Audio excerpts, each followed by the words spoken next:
ඔබේ රාගී මන කැළඹේද? ඉව් අයයි අහන අයට තේරෙන්නේ නැතුණාට හදපු කෙනාට තේරෙනවා. ඔබේ රාගී මන කැළඹෙනවා නම් ක්ලේශ ඕගේ හිත බහැලම යනවා නම් හිත සංවර කරගන්න බැයි නම් එම විට පවසන මොෙන් ඔබේ බුද්ධං සරණං ගච්ඡා. ඒ විලාවට කියන්න මම බුදුන් සරණ යනවා කියලා. අර කෙලෙස් ඕගේ ගැහැගෙන යනකොට මේ අඟුලිමාලයන්ගේ වචන නේ. තමාගේ පුතා අම්මට විරුද්ධව කඩුවක් ඔසවනවා නම් ඒ අසාධාරණ ඉදිරියේ මොවින් කියන්න එම විට පවසන මොවින් ඔබේ බුද්ධං සරණං ගච්ඡා. මිනිස්සු කූර සර්පයෝ විස ගෝර සර්පයෝ වගේ නරක් වෙච්ච විස මිනිස්සු මේ එනවා යාළුවෝ වගේ ළඟට.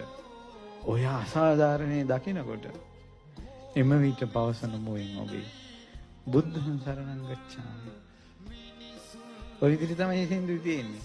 ඒ නිසා ධර්ම රාජානන් වහන්සේගේ ධර්මයේම ලෝකේ පැතිරේවා. හැම ප්‍රශ්නයක් ඉදිරියේම බුදුරජාණන් වහන්සේම සීවේවා. දන දන තුඩ තුඩ රැව් දේවා. බුද්ධං සරණං ගච්ඡාමි. කොච්චර හොඳද? නමුත් කියනවා අහනවා දන්නේ නැහැ.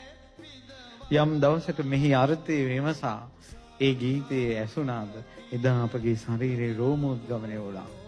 බුදුරජාණන් වහන්සේට කොච්චර ප්‍රශංසා කරනවද කියලා. ශ්‍රද්ධාවෙන් ඇසිය යුතු දේවල් වලට නටන්න ගියාට පස්සේ වෙන්නේ